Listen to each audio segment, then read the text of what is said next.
الناس صلى الله على سيدنا ومولانا محمد وعلى آله وأصحابه وسلم صلى الله على سيدنا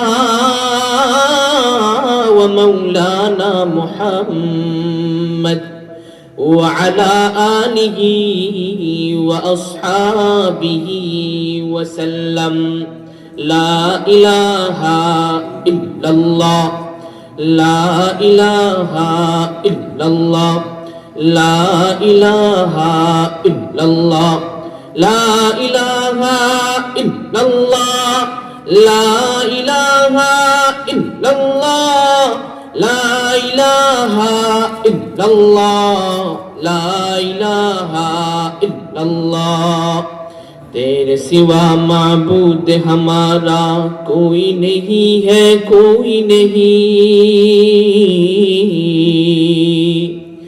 तेरे सिवा माबूद हकीकी कोई नहीं है कोई नहीं मेरे इलाह अब तो रहे बस ताद में आखिर विरद जुबाए मेरे इलाह ला इलाहा इल्लल्लाह ला इलाहा इल्लल्लाह ला इलाहा इल्लल्लाह ला इलाहा इल्लल्लाह अल्हम्दुलिल्लाह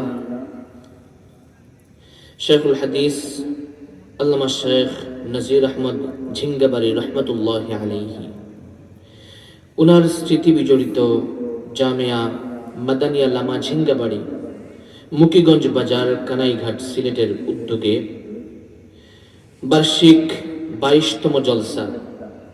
এই জলসার সম্মানিত সভাপতি এবং খাস করে অত্র মাদ্রাসার মুহতামিম আমার প্রাণপ্রিয় উস্তাদ মুহতারাম শেখ মৌলানা মুফতি আব্দুল মতিন সাহেব এবং স্টেজে উপস্থিত জ্ঞানের আকাশের উজ্জ্বল নক্ষত্র উলামায়ে কেরাম, আমার সামনে উপস্থিত দিন প্রিয় ইসলাম প্রিয় শ্রোতাগণ, পর্দার আড়ালের অন্তরালে উপবিষ্টা শ্রদ্ধেয়া সম্মানিতা মা ও বোনেরা, অত্যন্ত সংক্ষিপ্তভাবে কয়েকটি কথা আমার নিজের আমলের জন্য আপনাদের সামনে উপস্থিত করতে চাই।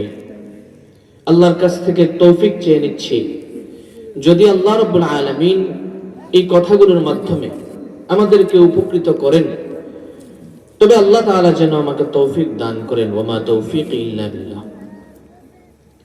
আল্লাহ রাব্বুল আলামিনের অসংখ্য অগণিত শুকরিয়া যে রাব্বুল আলামিন আমাদেরকে এত সুন্দর একটা মজমা, এত সুন্দর একটা পরিবেশের মধ্যে, দ্বীনি পরিবেশের মধ্যে, মজলিসের মধ্যে উপস্থিত করেছেন, উপস্থিত হওয়ার তৌফিক দান করেছেন। সেজন্য অন্তরের অন্তঃস্থল থেকে রব্বুল আলামিনের দরবারে শুকরিয়া আদায় করি। সবাই বলি আলহামদুলিল্লাহ।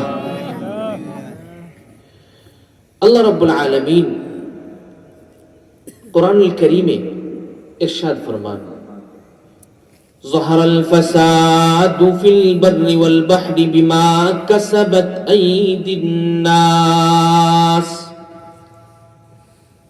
পৃথিবীর সৃষ্টিকর্তা উনি নিজেই পৃথিবী সম্পর্কে বলেন, এই পৃথিবীর মধ্যে যত ধরনের ফিতনা ফাসাদ, সেটা বার হোক অথবা বাহর, জমিনে হোক আর পানিতে হোক, পৃথিবীর কিন্তু দুইটা স্থান আছে, একটা হচ্ছে স্থলভাগ, একটা জলভাগ। মানে সমস্ত পৃথিবী যত জায়গা আছে সব স্থানের মধ্যে যত ফিতনা ফাসাদ সবকিছু ছড়ায়, যত কষ্ট আসে, দুর্ভোগ আসে, এই সব কিছু মানুষের কামাইয়ের ফসল, মানুষ নিজ হাতে তা কামাই করে। আল্লাহ রাব্বুল আলামিন এই আয়াতের মধ্যে, এই অংশটার মধ্যে বলছেন, আমরা যে সমস্ত গুনাহ করি সেই গুনাহের ফল পৃথিবীতে আমাদেরকে ভোগ করতে হয়। যেহেতু বর্তমানে রজব মাস চলতেছে, সেই উপলক্ষে আমরা আল্লাহ রাব্বুল আলামিনের এই মহিমান্বিত মাসে গুনাহ থেকে পবিত্র হয়ে রমজানুল মুবারকের প্রস্তুতি নেওয়ার জন্য, প্রস্তুত হওয়ার জন্য আমরা এখন থেকেই তৈয়ারি নেওয়া শুরু করব ইনশাআল্লাহ। আমি এই আয়াতের মধ্যে আল্লাহ রাব্বুল আলামিন যে জিনিসটি আমাদের সামনে উপস্থিত করেছেন সেটি হচ্ছে আমাদের গুনাহের ফসল আখিরাতে তো আমরা ভোগ করব, সেটা দুনিয়ার মধ্যেও আমরা ভোগ করব। গুনাহের কারণে দুনিয়াবি কয়েকটা ক্ষতি উল্লেখ করে মাদ্রাসার বিষয়ে দু একটা কথা বলে আমার সংক্ষিপ্ত আলোচনা শেষ করব ইনশাআল্লাহ। আমরা মনোযোগের সহিত এই কথাগুলা শুনি, যেই কথাটি আমাদের হৃদয়ের কথা হবে এবং আমল হবে আমাদের অন্তর এবং আমাদের শরীরের প্রত্যেকটা অঙ্গ প্রত্যঙ্গের মাধ্যমে। আমি কথা বলতে চাচ্ছি গুনাহ শব্দ নিয়ে। এই শব্দটা ছোট হলেও এটার প্রকারভেদ অনেক বেশি। আল্লাহর রাসূল সাল্লাল্লাহু আলাইহি ওয়াসাল্লাম ফরমান, লা'নাল্লাহু মান লা'না ওয়ালিদা।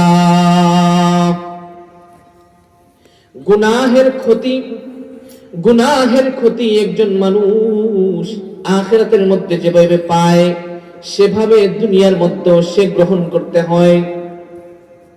গুনাহের কারণে মানুষ অপদস্থ হয়, গুনাহের কারণে মানুষ লানতে পড়ে, গুনাহের কারণে মানুষ অভিসম্পাতের মধ্যে পড়ে। এটার দলিল হচ্ছে রাসূল সাল্লাল্লাহু আলাইহি ওয়াসাল্লামের হাদিস। আল্লাহ রাব্বুল আলামিন ওই ব্যক্তির উপর লানত করে যেই ব্যক্তি তার মাতা পিতার উপর লানত করে।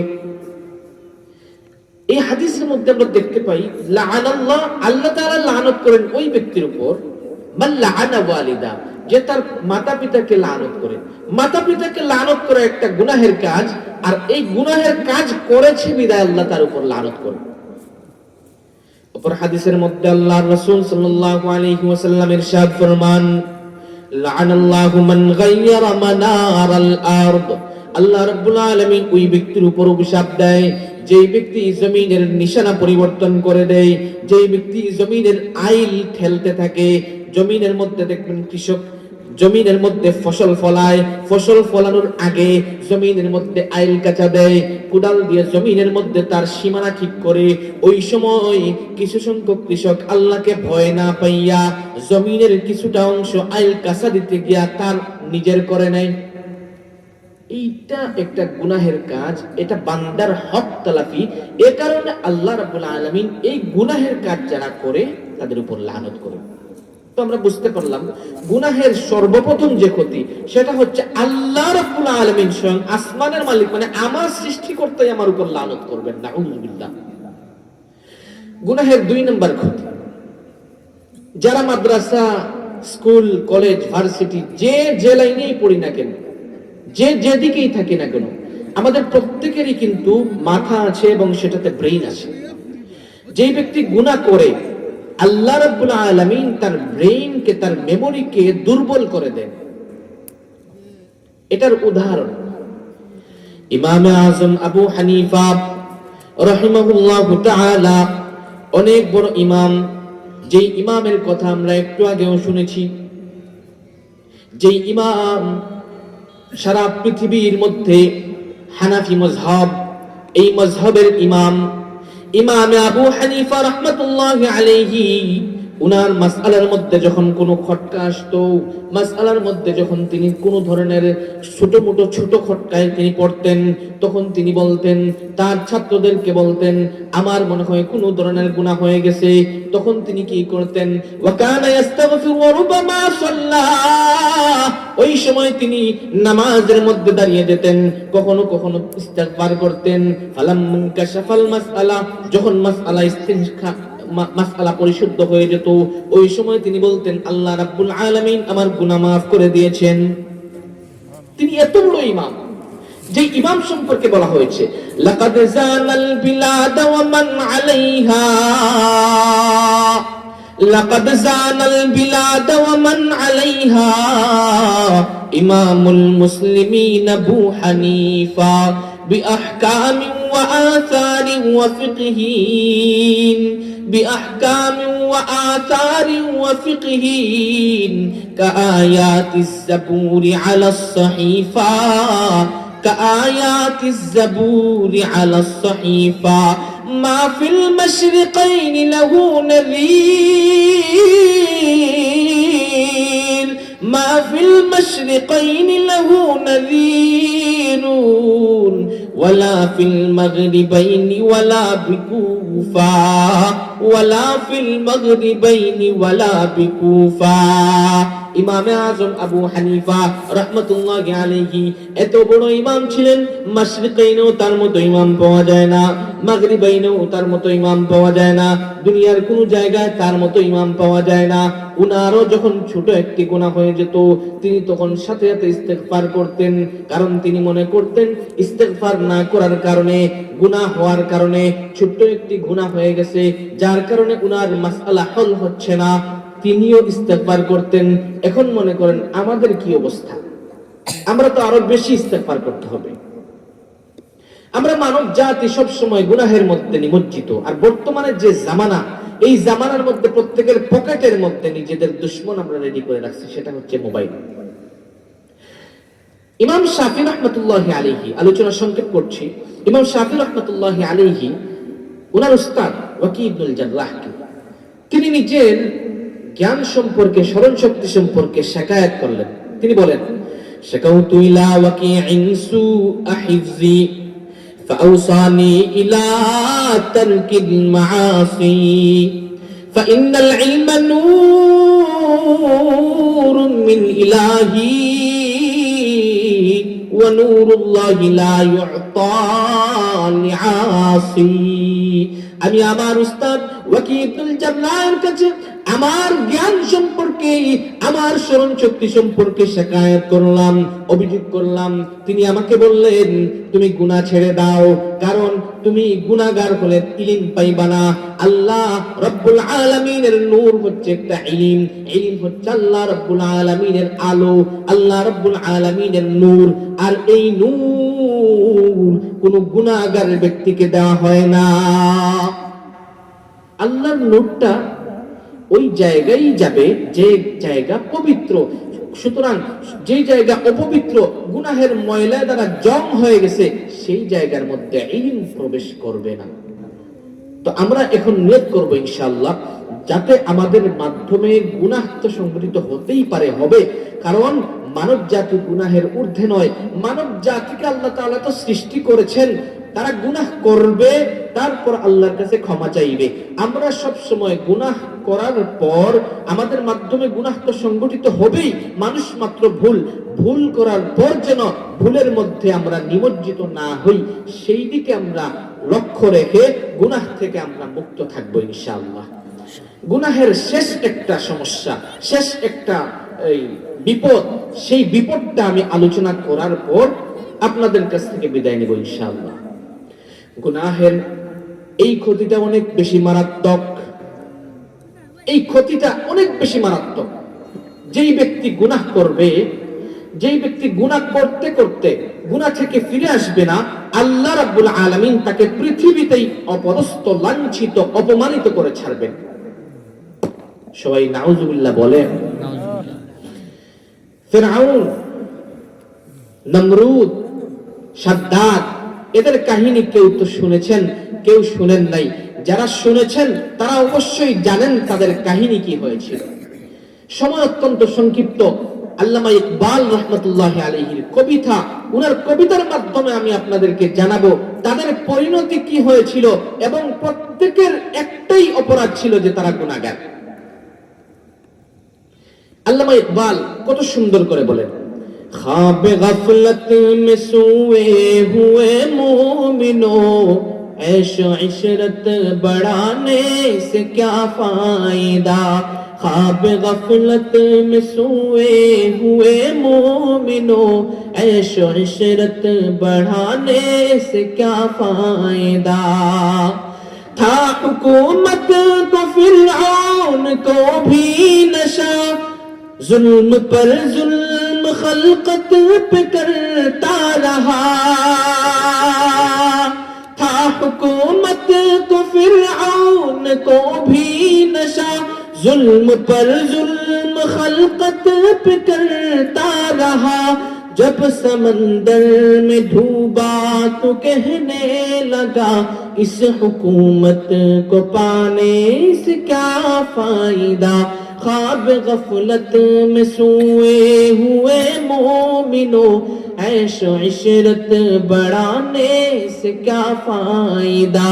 ख्वाब गफलत में सोए हुए मोमिनो, ऐशो इशरत बढ़ाने से क्या फायदा। कितना मशहूर किस्सा है शादाद का, रूह जब उसके तन से निकाली गई। कितना मशहूर किस्सा है शादाद का, रूह जब उसके तन से निकाली गई। मरता मरता भी लोगों से कहता गया, ऐसे जन्नत बनाने से क्या फायदा। मरता मरता भी लोगों से कहता गया, ऐसे जन्नत बनाने से क्या फायदा। ख्वाब गफलत में सोए हुए मोमिनो, ऐशो इशरत बढ़ाने से क्या फायदा। ख्वाब गफलत में सोए हुए मोमिनो, ऐशो इशरत बढ़ाने से क्या फायदा। मालदारी में मशहूर कारून था, वो मुखालिफ था मूसा व हारून का। मालदारी में मशहूर कारून था, वो मुखालिफ था मूसा व हारून का। जब जमी में दसाया तो कहने लगा, ऐसे बेजा खजाने से क्या फायदा। এই যে ফিরআউনের কাহিনী আমরা শুনলাম, নমরুদের কাহিনী আমরা শুনলাম, শাদ্দাদের কাহিনী আমরা শুনলাম। ফিরআউন মূসা আলাইহিস সালামের বিরুদ্ধে এমন ভাবে সে গুনাহে নিমজ্জিত হয়েছিল, পৃথিবীর সৃষ্টিকর্তা আল্লাহ রাব্বুল আলামিনকে সে কেয়ার করে নাই, সে নিজেকে নিজেই খোদা দাবি করে বসছিল। এজন্য আল্লাহ রাব্বুল আলামিন তাকে পৃথিবীর জমিনে মিশরের নীল নদে তার লাশটা এখন পর্যন্ত আপনারা পাবেন। এখনো যান, এই মুহূর্তে গিয়ে দেখবেন তার লাশটা এখনো পড়ে আছে। আল্লাহ রাব্বুল আলামিন তাকে অপদস্থ লাঞ্ছিত করেছেন। সে একমাত্র অপরাধ হচ্ছে সে গুনাহগার। সে ব্যক্তি কি করেছিল? আল্লাহর সাথে নাফরমানিতে এমন বেশি লিপ্ত হয়েছিল, নিজেকে খোদা দাবি করে ফেলেছিল। তারপর শাদ্দাদের কাহিনী তো শুনলেন, কবিতার মধ্যে তিনি বলছেন যে শাদ্দাদ অনেক বেশি পাওয়ারফুল ছিল, তাকে আল্লাহ তাআলা রাজত্ব দিয়েছিলেন, সে জান্নাত বানায়া ফেলছিল। জান্নাত বানায়া সে অপরাধ করেছিল, গুনাহগার ছিল। গুনাহের কারণে সে জান্নাতে প্রবেশ করতে পারে নাই। তার বানানো জান্নাতে প্রবেশের আগেই আল্লাহ রাব্বুল আলামিন মালাকুল মউত ছেড়ে দিয়েছিলেন। তারপর শুনলাম কারুনের কথা। সেই ব্যক্তি এত বেশি খাজানার মালিক ছিল, এত বেশি তার সম্পদ ছিল, তার সম্পদের কাহিনী শুনলে আপনারা হতভম্ব হয়ে যাবেন। ওই ব্যক্তির সম্পদের যে খাজানা ছিল, খাজানাগুলার চাবি, যে চাবিগুলা, ওই চাবিগুলা বহন করার জন্য বড় একটা বাহিনীর প্রয়োজন হতো। এত বড় পাওয়ারফুল আল্লাহ তাআলা তাকে বানিয়েছিলেন, কিন্তু পাওয়ারফুল হওয়ার পরেও সে মারাত্মক ধরনের কৃপণ ছিল। তার এই সম্পদগুলা আল্লাহ রাব্বুল আলামিন জমিনের মধ্যে ধসিয়ে দিয়েছিলেন। বলেন নাউজুবিল্লাহ। এই যে আমরা কাহিনীগুলো শুনলাম, আমরা একজন বৃদ্ধা মহিলার কাহিনী শোনার পর শেষ করে ফেলবো। এক বৃদ্ধা মহিলা একটা জনপদের মধ্যে বাস করত। জনপদে অনেক আলেম ছিল, অনেক ধরনের মানুষ ছিল, অনেক ধরনের শিশু ছিল, নারী ছিল। তার সেই সাম্রাজ্যের মধ্যে ওই বৃদ্ধা মহিলা অনেক বেশি নির্যাতন শুরু করেছিল। নির্যাতন করার পর এত বেশি নির্যাতন করেছিল, বৃদ্ধা মহিলা নিজেকে অনেক পাওয়ারফুল মনে করেছিল। এক পর্যায়ে সে নির্যাতনের হার এত বেশি বাড়িয়ে দিয়েছে, উলামায়ে কেরামদের উপর নির্যাতন শুরু করেছে। এদের বদদুআর কারণে এই বৃদ্ধা মহিলা এমন একটা পর্যায়ে উপনীত হলো যে সে তার এই সাম্রাজ্য ছেড়ে পালানোর সময় 45 মিনিট সময়ও পায়নি। আপনারা ঘুমিয়ে গেছেন? এই মহিলার কাহিনী মনে হয় একটা মহিলার সাথে মিলে যায় নাকি? মিললে আমার কোনো কিছু করার নাই, এটা একটা কিচ্ছা বললাম। আমরা সেই কিচ্ছাগুলো আপনাদের সামনে উপস্থিত করছি, যেই কিচ্ছাগুলো স্বয়ং কোরআনে আল্লাহ তাআলা বর্ণনা করেছেন। এই কিস্সাগুলো কি? ফিরআউনের কিস্সা, নমরুদের কিস্সা, শাদ্দাদের কিস্সা, আর এটার সাথে বুড়া বেটি একটার কিস্সা বললাম। আপনারা যদি এই সমস্ত কিচ্ছা থেকে বুঝে থাকেন, তাহলে এক্ষুনি আমাদের সময়, রজব মাস চলতেছে, শাবান আসবে, তারপর কি আসবে? রমজানুল মুবারক। এত সুন্দর একটা মাস, এত বরকতময় একটা মাস, এত অফারের একটা মাস। এই মাস আসার পূর্বে এখন থেকে আমাদেরকে আমলের জন্য পরিপূর্ণভাবে প্রস্তুত থাকতে হবে। থাকবো তো ইনশাআল্লাহ? ইনশাআল্লাহ। গুনাহ ছাড়বো তো ইনশাআল্লাহ? ইনশাআল্লাহ। আল্লাহ রাব্বুল আলামিন আমাদেরকে কবুল করুন, তৌফিক দান করুন।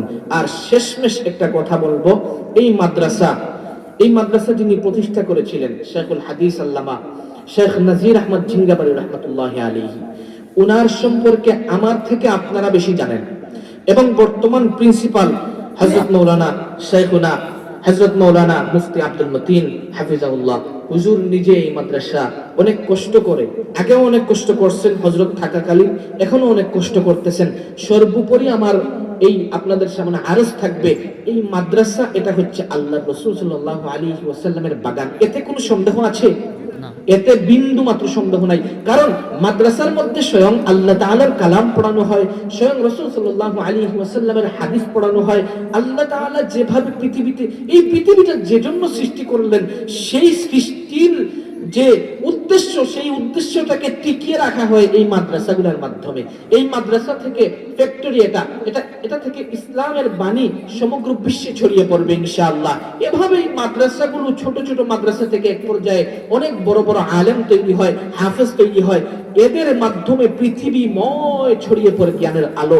সেজন্য এই মাদ্রাসার পক্ষে যারা থাকবেন, মাদ্রাসার সাথে যারা থাকবেন, উলামায়ে কেরামের সাথে যারা থাকবেন, তাদের হাসর নাসর হবে উলামায়ে কেরামদের সাথে, মাদ্রাসার ছাত্রদের সাথে। আল্লাহ তাআলা হয়তো এজন্য আমাদেরকে মাফ করে দিবেন, সেই আশায় আমি আপনাদের কাছে আরজ রাখতেছি। আপনারা শুধুমাত্র সাপোর্ট করলে হবে না, আপনারা শুধুমাত্র যে মন, মস্তিষ্ক, চিন্তা, ধারণা, তারপর পরামর্শ, সুন্দর পরামর্শ দিয়ে সাহায্য করবেন তা নয়, বরং ফাইনান্সিয়ালি, অর্থাৎ টাকা পয়সা দিয়ে, নিজের ছেলে সন্তান দিয়ে, সব কিছু দিয়ে আপনারা সাহায্য করবেন ইনশাআল্লাহ। আল্লাহ রাব্বুল আলামিন আমাদেরকে কবুল করুন, আমিন। ওয়া আখিরু দাওয়ানা আলহামদুলিল্লাহি রাব্বিল আলামিন।